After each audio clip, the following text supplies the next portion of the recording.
সুন্দর থেকে আনন্দ পাওয়া যায়। কল্পনার জগৎ খুব সুন্দর, শিশুরা যেন সেই জগৎ থেকে আনন্দ নেয়। গোঁড়ামি নয়, মানবিক হতে হবে মানুষকে, ভালোবাসতে হবে দেশ ও সংস্কৃতিকে। একুশের সাথে বিশেষ সাক্ষাৎকারে এসব কথা বলেছিলেন প্রয়াত বরেণ্য সাংস্কৃতিক ব্যক্তিত্ব শিল্পী মুস্তফা মনোয়ার। বিস্তারিত মুশফিকা নাজনীনের রিপোর্টে।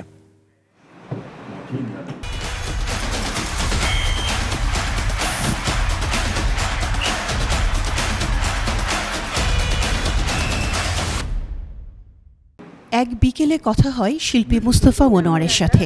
ঘুরে ঘুরে দেখাচ্ছিলেন তার পাপেটের নানা কিছু। কল্পনার জগৎটা আনতে পারে কার্টুন, সেই জন্যই কার্টুনের এত সমাদর। বলেন, আগে কার্টুন তৈরি হতো শৈল্পিকভাবে, তাতে হিংসা, বিদ্বেষ, স্বার্থপরতা ছিল না। এখন যেভাবে নির্মিত হচ্ছে তাতে শঙ্কা প্রকাশ করে বলেন, এতে শিশু মনে নেতিবাচক প্রভাব পড়ছে। মানুষের ভালোর দিকটাই কার্টুনে সবসময় ছিল, এখনও আছে, কিন্তু কিছু কমার্শিয়াল করার জন্য মানে কার্টুন হিসাবে একদম খারাপ।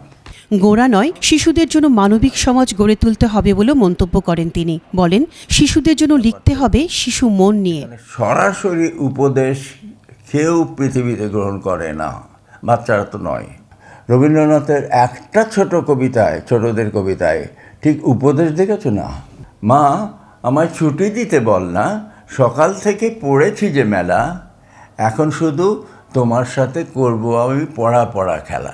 জানান, শিশুদের মননশীলতা বিকাশে বাংলাদেশ টেলিভিশন তৎকালীন ডিআইটি ভবনে করা হয় নতুন কুড়ি। স্মৃতিচারণে জানান, রক্তকরবী নাটক করার কথাও। ডিআইটি বিল্ডিংয়ে এটা প্রথম শুরু হলো নতুন কুড়ি, এবং আমার আব্বার একটা লেখা ছিল, আমরা করি নিখিল বননন্দনে, ওষ্ঠে রাঙা হাসির রেখা জীবন জাগে স্পন্দনে। তো এইটা গান হিসাবে ব্যবহার করলাম। টেলিভিশনে নীতিমালা থাকা দরকার বলেও জানান তিনি।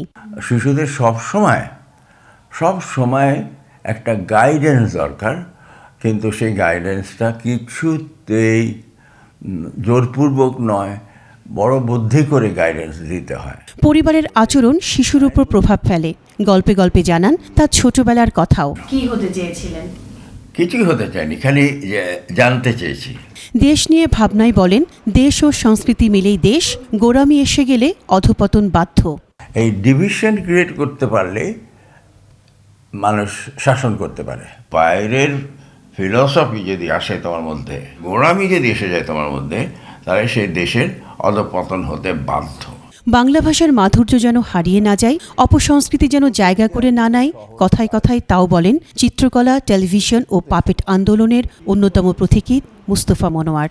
কান্না হাসির দোল দোলানো পৌষ ফাগুনের পালা, তারই মধ্যে চিরজীবন বইব গানের ডালা। মুশফিকা নাজনীন, 21 টেলিভিশন, ঢাকা।